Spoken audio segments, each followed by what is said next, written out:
When I was a little girl, I wanted to sing. That's all I could think about doing. Why talk when you can sing? And I would sing all the time, to everyone's amazement and annoyance. And it didn't matter. I mean, look at me, I'm selling it up there. And it didn't matter to me if anybody was watching or listening, because it was all that I was and all that I wanted to be and all that I could think about doing was singing, singing, singing. My poor brother. So it's all I could do is talk about singing. And I talked about it and asked, could I have piano lessons? No. Could I have music lessons? No. Could I have singing lessons? And I kept begging and begging and begging. And finally I wore my parents down and they said, all right, I'll tell you what. I was about 8 years old. You can audition for us tomorrow night in the living room. And we'll decide whether you're good enough to get lessons. And you know, you're 8 or 9. I didn't know people didn't have to audition for their parents. So I practiced, I got dressed up.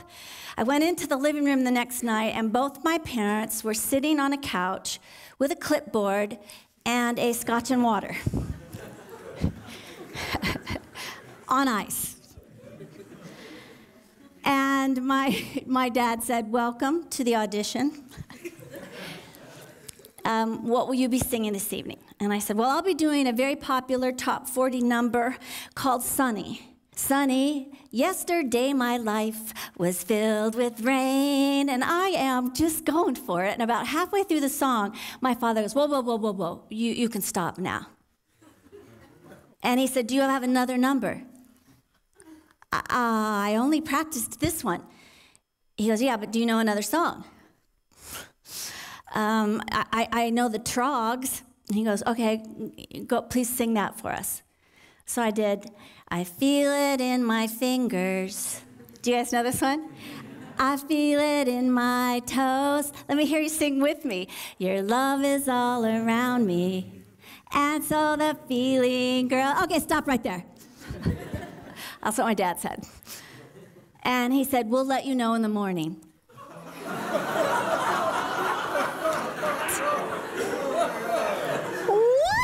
Okay, but I just was like, okay, thank you. And I was sure I was going to get singing lessons. You know, how could you not give me singing lessons after that? I didn't get singing lessons. He said my voice was ordinary and I would not be famous for singing. So no lessons. So I stopped singing. And I stopped singing for a long, long time. And I know that I'm not alone. I know for every person in here, something has stopped you. From a big dream, or an idea you had, or something that was just all you and you couldn't help but express it until someone stopped you. Maybe it was a teacher, like my friend Jonathan. Jonathan in the 3rd grade, his parents were going through a divorce. And he hadn't really talked to anybody about it. He didn't have anybody to talk to about it. And he got an assignment to write his biography in the 3rd grade. It was going to be a short paper in the 3rd grade. But he thought this was my chance. And he wrote all about his feelings about the divorce and his sadness and his confusion and missing his dad. And the teacher gave him back the paper with all the misspellings circled in red. And he got a D. He got a D on his life in the 3rd grade. And he quit reading. He quit liking school. He just stopped enjoying what the whole purpose was. Maybe it's your parents. Maybe your parents stopped you. Maybe it's your friends. Maybe it's your workplace. Gallup did an international poll, 149 countries, and found that over 70% of us are disengaged at work. 70%. That means when you leave your car in the morning to go in, you leave the windows down just a little so your soul can breathe while your body goes into work. 70%. I would argue that it's the sheer adultness of the workplace. I get to travel around a lot and speak to a lot of different aged groups. And sometimes I take things like donuts. And if I go into a third grade classroom with a plate full of donuts, the place goes crazy. It's donut day. They're so happy. If I take some donuts into my college classroom, they're still thankful. They say, hey, Dr. B, that's cool. Thank you. But if I take donuts into a corporate boardroom, this is what you hear. You didn't get chocolate?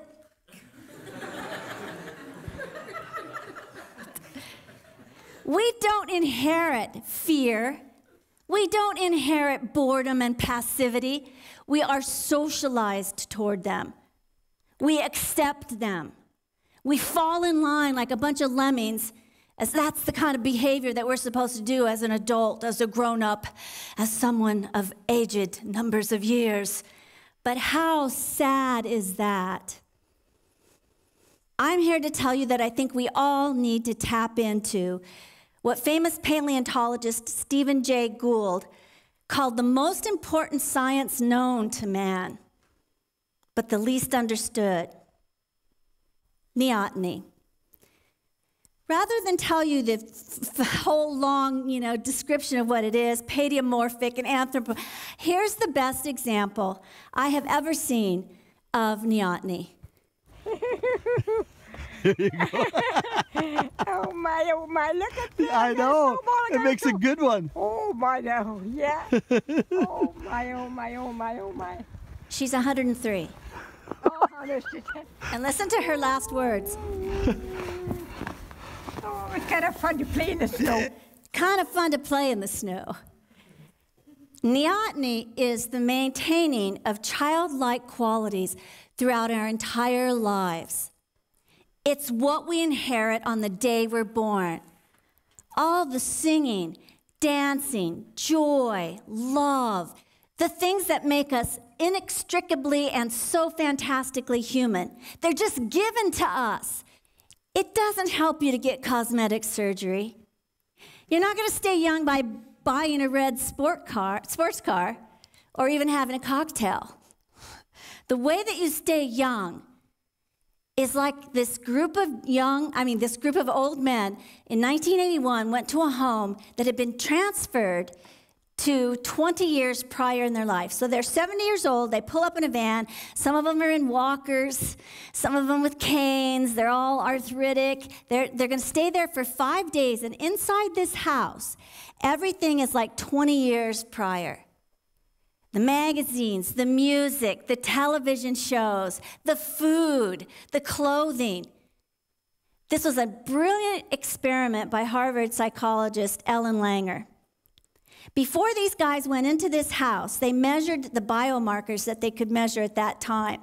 Things like finger length, vision, dexterity. They stayed in that house for 5 days, playing, talking, reading as if it was 20 years prior. After 5 days, when they came out of that house, their vision had improved. Their finger length increased. What? Pictures by biased judges took a look at before and after pictures and thought they had had something done. They looked a lot younger. Their brain scans looked a lot younger. 5 days. Ellen Langer was afraid to let these results out because it seems extraordinary, and it is. She couldn't even tell about the games of football they were playing in the yard while they were waiting for the van to take them back. They were playing touch football, and they'd gone in canes. She said she had put their minds in a younger time, and their body just went along for the ride. If that 5 days could change those gentlemen that much, then think what we could do with our own neoteny, with our own childlike qualities, if we started today. And why is this important? It's important because aging institutions and companies are going to kill and continue to oppress all of the creativity and renewal and dynamicism, that stuff, being dynamic. They kill it in individuals. But most important is you. This should matter to you. Because we forget you get one turn around this planet. You get one chance to make your impact.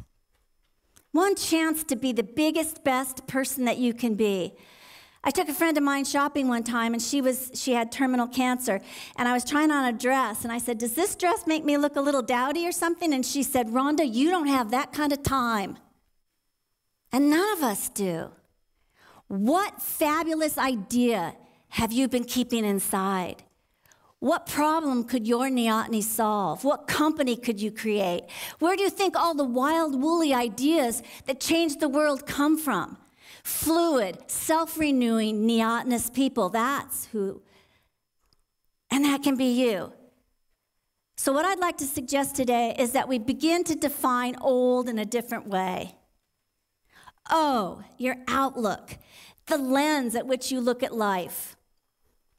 I spoke to someone should have warned me not to do this, but I spoke to an assembly of 12 and 13-year-olds, 1,200 of them, in one room. And we were talking about dreams. And I took my little microphone and I said, what is a dream and why dreams are important? And I ran up into the audience and I picked this young man and I said, what about you? If you knew you could be anything, do anything, have anything, go anywhere that you could possibly do, be, have, or go, what would it be? And I got nothing. I got nothing at 12? And you and I both know he had a dream. He just didn't want to say it in front of his friends. Think how small we become so soon. Again, we volunteer for this. We let the world beat it out of us. What about your language? I have a friend who turned 80 and decided that she would like to go on a horseback riding trip. She had never been on a horse. Can you imagine what her friends were saying to her? You're gonna get hurt. So while she was drinking tequila on a horse, watching the sunset in Baja, her friends were home knitting. You gotta say to yourself, yes. Bob Dylan said, if you aren't busy being born, you're busy dying. Say yes to things. Don't say, oh, I don't do that. Oh, I've never tried that. It seems dumb. Oh, this happens at 12 and it happens at 120. Change the language to yes. And lastly, what about your drives? And I'm not talking just about your work.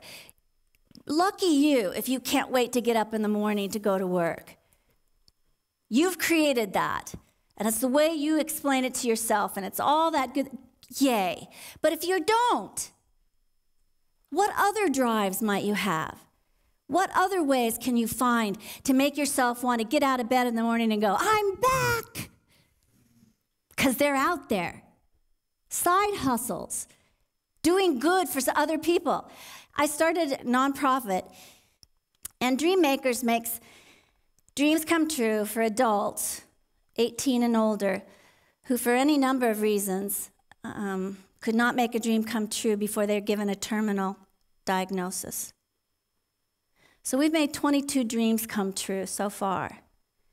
And here's the thing, you guys. Nobody asks for stuff. Nobody asks for anything just for them. When your life is distilled down to its very essence and you have 6 months left on the earth, you know what you want to do? You want to play with someone you love. Things like go to a, baseball game with my son. I want to go to a football game with my family. I want to go to Disneyland. Never been. Play and love, neotenous characteristics. And why should it take us till our last 6 months to realize that's what really matters? That that's what's really important? So if we can redefine old, if we can look at ourselves as the young child that we were, Dostoevsky said, there are 2 great days in your life. the day you're born, and the day that you figure out why. Biologist Lauren Isley was sitting in a forest and saw something that most people will never, ever see.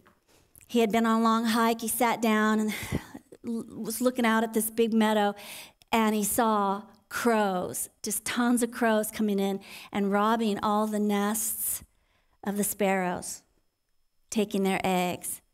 And the sparrows were fighting valiantly against this blackbird of death, but they were outnumbered and outsized. And when the crows had taken all the eggs and flew away, it was very silent, like a funeral, still, like now. And then he said, all of a sudden, one little tree, this little bird started to sing. And then another bird started to sing, and another, and pretty soon the whole forest was filled with birdsong once again. These birds weren't singing because they didn't know what had happened.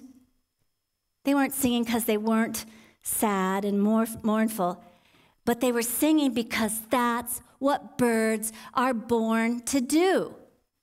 I lost my song for a while.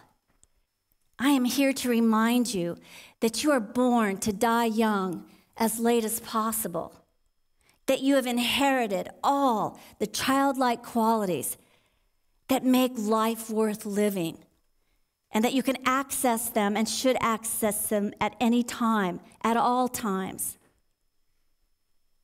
You should fall in love again and again. You should forgive and forget. You should avoid growing bitter, cynical, bored, and sad. You should sing your song. You should celebrate your days and your donuts.